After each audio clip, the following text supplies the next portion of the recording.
buenas tardes. Qué gusto saludarlos a esta hora de la tarde, estimados auditores, estimados televidentes. Una tarde bastante fría. Nos estamos sobando aquí las manos. Pero la verdad que ha estado complicado el clima durante todo este fin de semana y toda la fiesta. Y hoy día continuamos. Pero para toda la gente que está participando de lo que van a ser estas elecciones populares que son el día próximo 19 de noviembre. Hoy partió la campaña propiamente tal, porque hoy día va con tutti. Y hoy día, en la tarde, ahora estamos muy bien acompañados, ¿no es cierto?, con la candidata de la Democracia Cristiana, Eugenia Mancilla, ex intendenta, una trabajadora social de toda la vida, criada y nacida en el populoso barrio 18 de septiembre. ¿Cómo está, María Eugenia? Gusto saludarla. Muy bien, Alfredo, muchas gracias por la invitación. Feliz de estar aquí nuevamente, una vez más, aquí en los estudios de Radio Polar y compartiendo esto que ha sido unos meses bien frenéticos y se vienen ahora los últimos 60 días de campaña y muy contenta por lo hecho hasta ahora. Sí, y se me olvidó decir que canta muy bonito también. Muchas gracias, sí. ¿También? Sí, también, obviamente. Con la guitarra siempre acompaña. ¿Siempre? Importante, siempre. A veces para alegrar la vida, a veces hay reuniones tristes y habrá alguna guitarra por ahí. O alguien sabe cantar y ahí aparece. En Magallanes siempre en las casas hay guitarra, es una cosa bien impresionante, sí. ¿Qué te motivó a postularte a candidata a diputada? Bueno, ha sido un proceso bien largo. Porque que aquí yo está creo involucrada que la familia, hay muchas cosas, uno pone en juego, pone sobre la mesa la persona para que la evalúen. Así y además al final tenga que sufragar y corriendo riesgos, un montón de cosas, pero usted es una persona que muchos años ingresó a la Democracia Cristiana y la vida social, como que el tema social como que está ahí, ¿no? Sí, es vocación, Alfredo, es vocación. Yo durante muchos años me he desarrollado en el mundo profesional, independiente, pero siempre ligada a la política porque he sentido que a través de la política yo logro cumplir con una vocación, que es precisamente mi vocación social, el contacto con la gente, con la comunidad, conversar con los vecinos, colaborar en la solución de sus problemas, que la población tiene muchísimos problemas, es impresionante.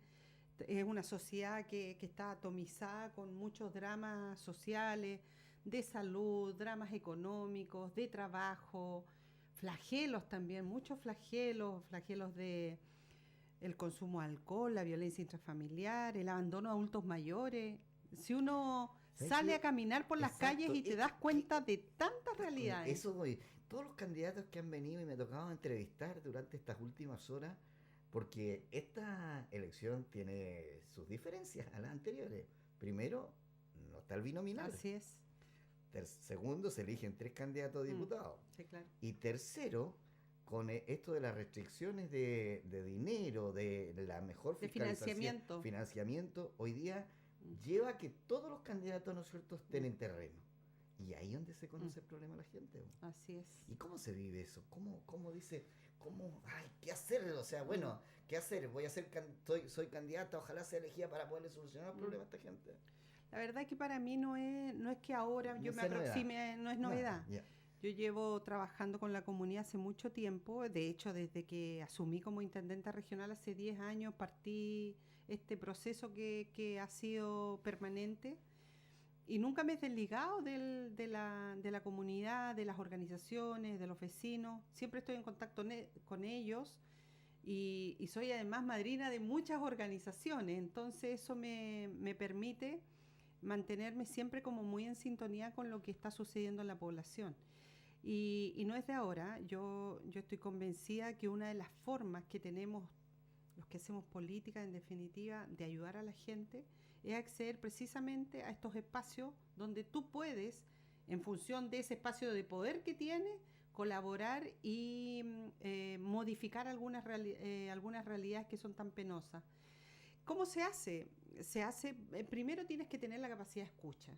Yo creo que el candidato que no está en condiciones de salir, de hablar con la gente, de asumir también ese grado de autocrítica, porque muchas veces los vecinos y vecinas reclaman. También se expone porque ser representante de o pertenecer a una coalición o fuera de la coalición, como quiera la democracia cristiana, sí o sí apoya el proyecto de la presidenta Bachelet. Así es. Y eso está ratificado por la última junta hasta el último día. Así es. Entonces también cuesta un poco recibir hoy día ese malestar que hay contra la política, contra el gobierno.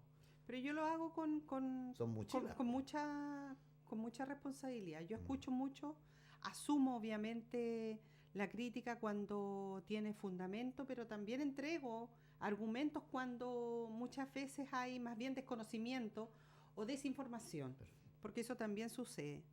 Pero es evidente que hoy día la clase política y la política en general está viviendo uno de sus peores momentos. Y por eso que es tan relevante esta elección. Yo lo he dicho en muchas oportunidades, esto tampoco es eterno. Para mí el ejercicio electoral tiene un inicio, pero también un fin, porque yo soy una convencida de la necesidad de la renovación de los cuadros políticos. Perfecto. Y por eso dije que... Y respetuosa de las decisiones, como lo ha dicho. Y respetuosa de las decisiones, además de las mayorías. Yo me he medido en 2 oportunidades anteriores en ejercicios bastante acotados, como son las primarias internas que hemos tenido en la democracia cristiana y la consulta ciudadana del año pasado, donde participan no más allá de 5.000 personas, por lo tanto, del universo de los electores que habitualmente participan, aún a pesar del voto voluntario, siguen asistiendo más de 60.000 personas a nivel regional, acuden a las urnas. En consecuencia, hoy día yo puedo decir con mucha propiedad que es la primera vez que me mido en urnas. Ya. Pero también es la última vez que me mido electoralmente, porque estoy convencida que la renovación tiene que ser un factor decisivo. A mí no me gustan los políticos, sean del color que sean y sean en el cargo que sean, que pretendan eternizarse en los cargos. Esta cosa de ser diputado una vez, 2 veces, después senador y renovarme como senador, así tenemos lamentablemente, y lo voy a decir desde mi propio partido, porque es bueno partir por casa. Yo no estoy, por supuesto, de acuerdo que un político con el tremendo cariño, además que yo le tengo y respeto, como es Andrés Saldívar, con casi 87 años se repostula al Senado.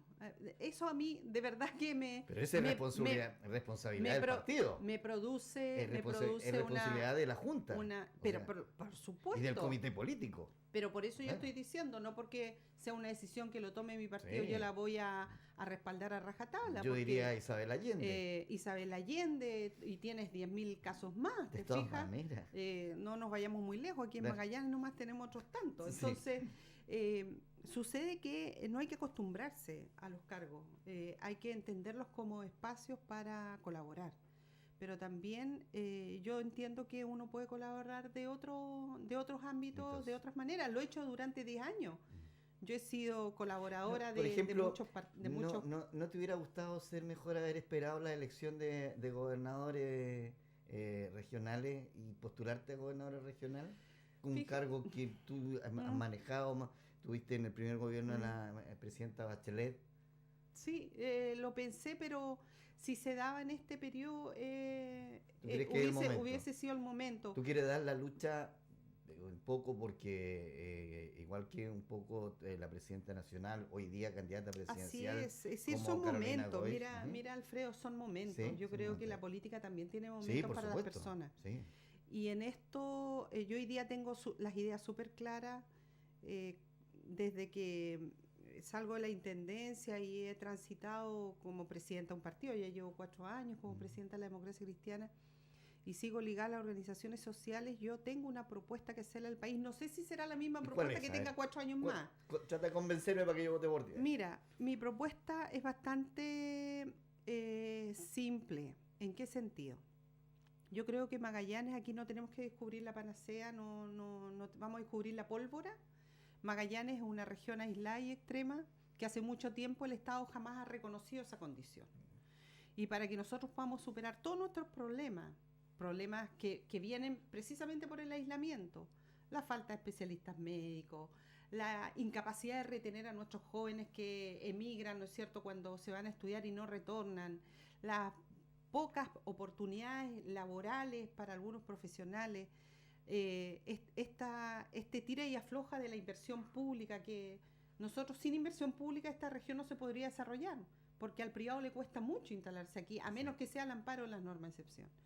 Entonces, cuando tienes una región que durante mucho tiempo está anhelando autonomía regional y el Estado no reconoce esa condición especial, tú tienes que generar e impulsar entre todos los parlamentarios, y por eso a mí no me gusta, y lo digo, y es uno de los temas que yo voy a abogar siendo parlamentaria, es que en este caso los 5 parlamentarios, los 3 diputados y los 2 senadores, tienen que trabajar mancomunadamente, entendiendo las diferencias políticas, entendiendo que representan a electorados distintos, ¿verdad? Y los mandatos de votación. Los mandatos son distintos, bueno, pero hay temas que son fundamentales. Hay espacios. Hay temas que son prioritarios para la región, donde los parlamentarios no pueden tener ese egoísmo o ese ego exacerbado que no les permite trabajar en conjunto. Eso es lo primero. Por ejemplo, la Comisión de Desarrollo Social, pelear por la canasta única familiar. Imagínate. En el tema del trabajo, tenemos un sueldo mínimo diferenciado que hay que luchar. Exacto. Mira, acá hay otra realidad que tiene que ver con 2 estratos de la población. Primero, si son invisibles ante la discusión política. Primero, las manipuladoras de alimentos. Sí. En Magallanes hay más de 3.800 manipuladoras de alimentos que están totalmente desprotegidas desde el punto de vista laboral. Son mujeres que en su gran mayoría, yo te diría el 85% son jefas de hogar, con una condición laboral precaria. Y a ellas hoy día prácticamente están en la indefensión porque hay una nueva licitación, asume un nuevo adjudicatario y les cambia totalmente las reglas laborales y los derechos conquistados en los últimos Siendo procesos. Que el patrón de esa empresa es el Estado. Es que ahí voy, Alfredo. Cuando tú tienes un sector como el sector de las manipuladoras de alimentos que le prestan un servicio a los niños más vulnerables de la población y donde tienen además que es un servicio tercerizado por el Estado, donde el Estado nunca debió de haber dejado de ejercer ese rol, tú dices aquí hay algo que no está funcionando bien. Y esas mujeres no tienen por qué estar en ese grado de indefensión. El segundo grupo que yo creo que también vive sus días súper complicados son los asistentes de la educación. Asistentes de la educación que vamos a hablar de educación pública, por cierto, yo soy una convencida que tenemos que fortalecer mucho a la educación pública y transformar hoy día esta situación que vive, por ejemplo, la Cormupa en Magallanes, no en que nos estemos disputando a quién le pertenece la deuda de arrastre, como hoy día está siendo puesto en el tapete, sino que qué hacemos para que nuestros profesores, nuestros docentes, nuestros alumnos, en definitiva la comunidad educativa esté preocupada de la educación de calidades que le vamos a entregar a los muchachos y no si te van a cortar el gas o la luz. Si esto es como, fijas? Claro, si yo compré a 5.000 pesos una parca hace 3 meses, ya la compré ya. Ya la compraste. Ya fue el valor. Exactamente. Ahora tengo que ver cómo no volver a comprar a 5.000. ¿Y cómo no Pero te sigues endeudando? No quedarme pensando en esa compra. ¿Cómo no te sigues endeudando? Exacto. Y fíjate que ahí el jamón del sándwich, a propósito de ser los estudiantes que no saben si a sus profesores le van a pagar o si se le va a cortar la luz o el gas en su establecimiento educacional, están los asistentes de educación. Sí. Asistentes de la educación que hoy día están en verdadero nudo crítico de lo que ha sido la negociación con el Estado, porque si se produce este traspaso de los establecimientos educacionales a las agencias de educación, se les va a modificar también sus condiciones laborales y todos sus derechos adquiridos en los últimos años, que ha sido a costa de negociación, de poner en la agenda pública sus necesidades, hoy día pueden retroceder en eso. Entonces, hay sectores de la población regional que están totalmente obnubilados a la agenda pública y en los cuales yo me comprometo a luchar por ellos. Sí. Y discúlpame, Alfredo, y con esto terminamos esta parte. En el tema de propuesta, yo creo que es fundamental, y estos son temas país, pero que yo creo que le afectan a cada habitante de nuestra región.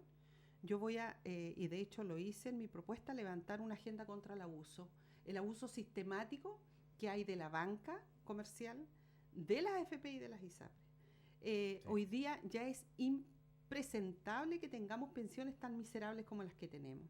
Hay docentes, hay profesores que terminando su vida activa después de más de 35 años de servicio en la educación pública, terminan teniendo una jubilación miserable, de pobreza, que los obliga a prácticamente a bajar no solamente su calidad de vida, sino que a endeudarse.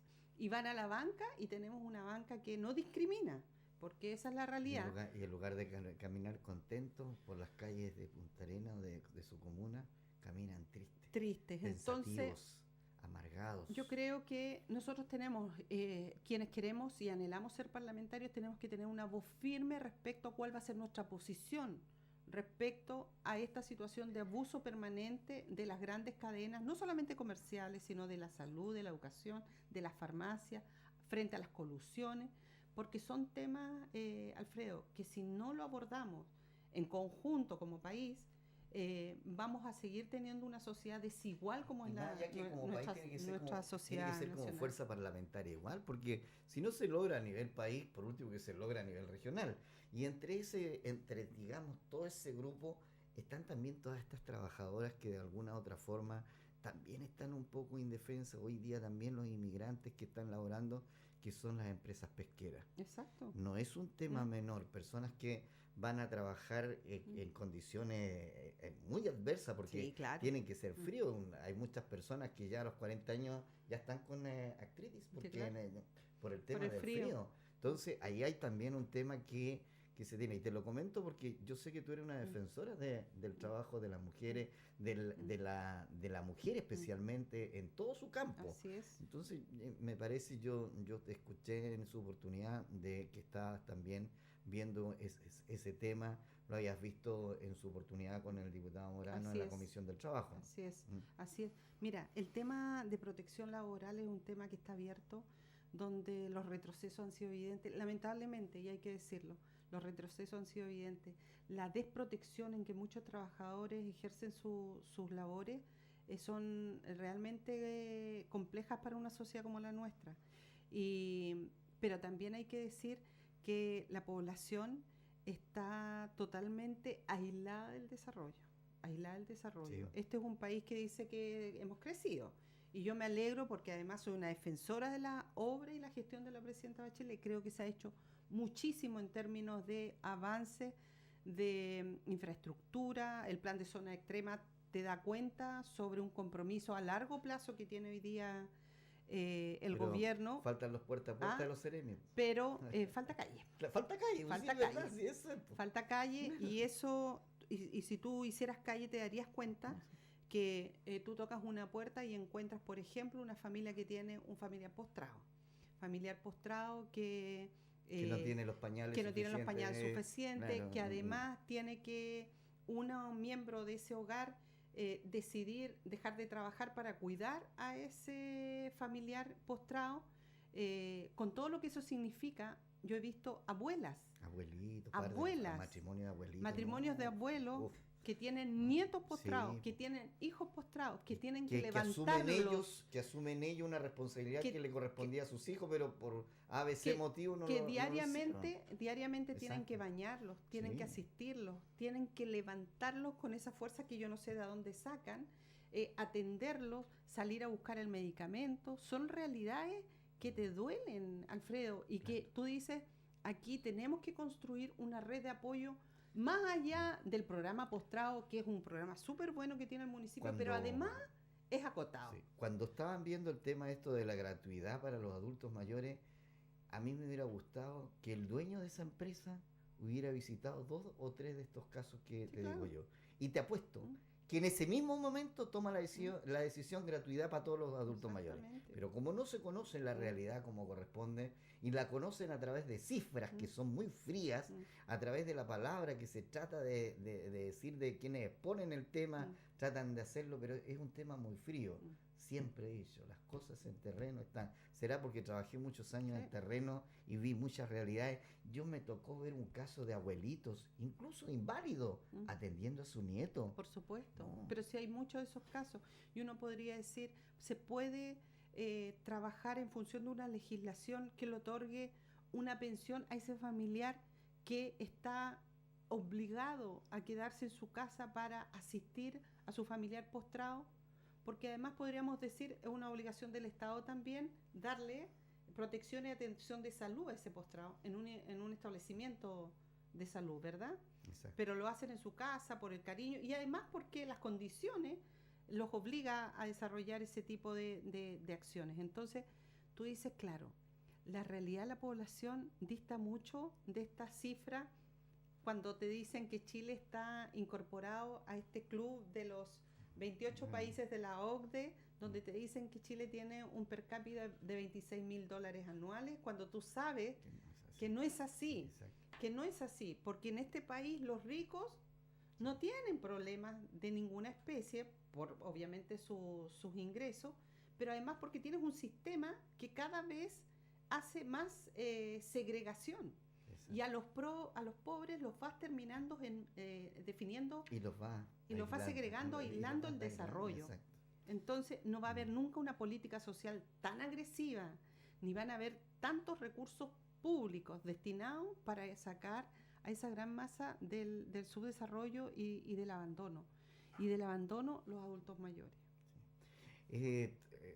Te escucho y un poco me lleva a lo que habló el padre Bernardo Bastre en su homilía del Te Deum, donde llamó a los candidatos a no tocar estos temas tan en forma superficial y a tratar de legislar con responsabilidad. Exacto. En las pensiones, en el maltrato, la droga. Hoy en día la región de Magallanes poco a poco ha ido subiendo su índice del microtráfico de droga. Y especialmente en Porvenir, Tierra del Fuego, una zona que un poco más ha aumentado. Entonces, ¿cómo se para eso? También hay propuestas contra la delincuencia, cómo abordarla, ¿no?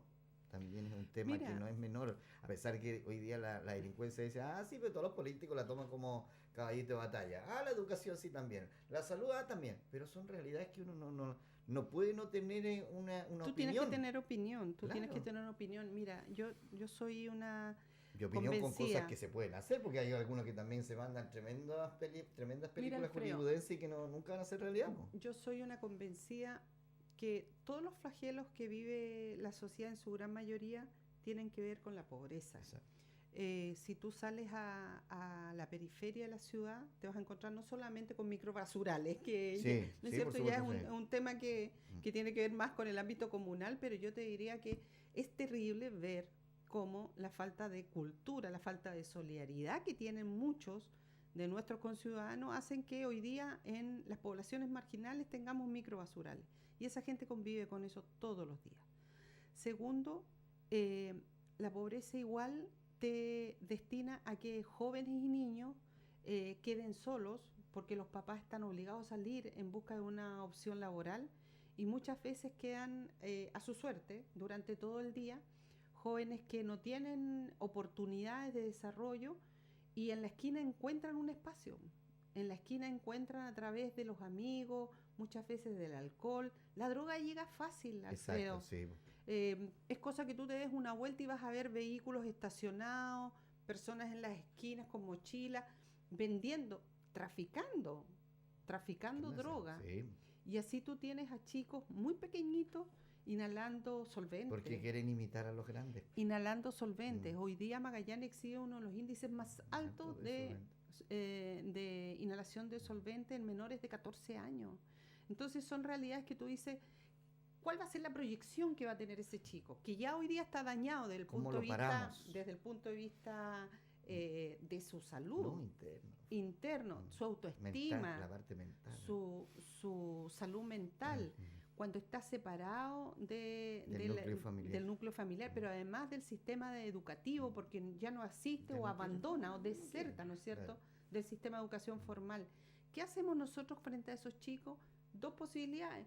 O haces oído sordo, vista gorda, o asumes que en Magallanes, si no nos vayamos a otras regiones. Y ese es el rol del parlamentario, legislar para tu región. Legislar en función de aquellas materias en las cuales hay nudos críticos y ponernos de acuerdo y tocar puertas. Ninguna iniciativa legal viene del Olimpo.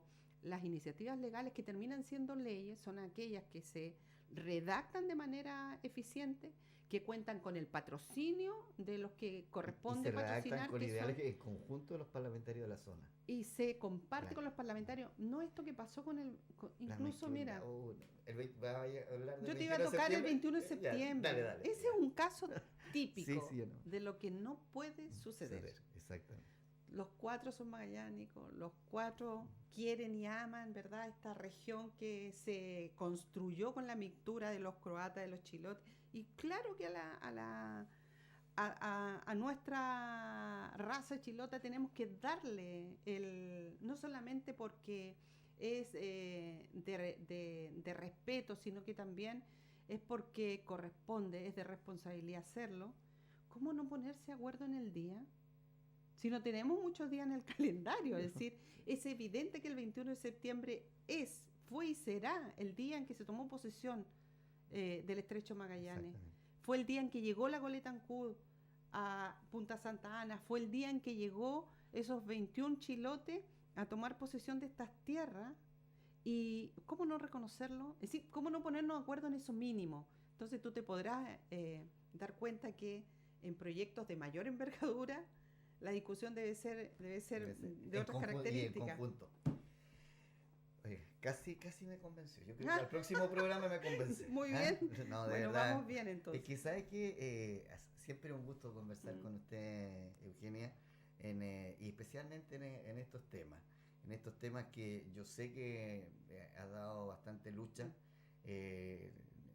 no en esta lista, sino tanto como intendenta, como presidenta del Partido de la Democracia Cristiana, una militante bien disciplinada, y yo creo que al final del día la gente de una u otra manera tiene que valorar cada una de esas cosas y las consecuencias que son importantes. Así no es. Menores. Así no es. menores. Y fíjate que hay algo que yo creo que nosotros le debemos a la población y al pueblo en general, es desarrollar una acción honesta en la política. Mira lo que involucra esa palabra. Para mí la honestidad tiene mucho más que ver, no solamente de ir a servir y no servirte, no de enriquecerte ilícitamente por tener un cargo, también tiene que ver con el nepotismo, tiene que ver con hacer las cosas correctamente, es no aprovecharte de tus influencias, ponerlas a disposición, sí, esa red en función de la comunidad. Entonces, una actitud honesta en un parlamentario yo creo que es fundamental. Y a mí me gustaría que todos los candidatos tuviésemos una voz respecto a valores esenciales que no deben omitirse en un candidato parlamentario. Me parece. Y con ustedes nos reencontramos dentro de algunos minutos más a las 17 horas. ¿Sí? A las 17. Perfecto. Con un nuevo y interesante invitado en la tarde de Polar. Tengan ustedes buenas tardes.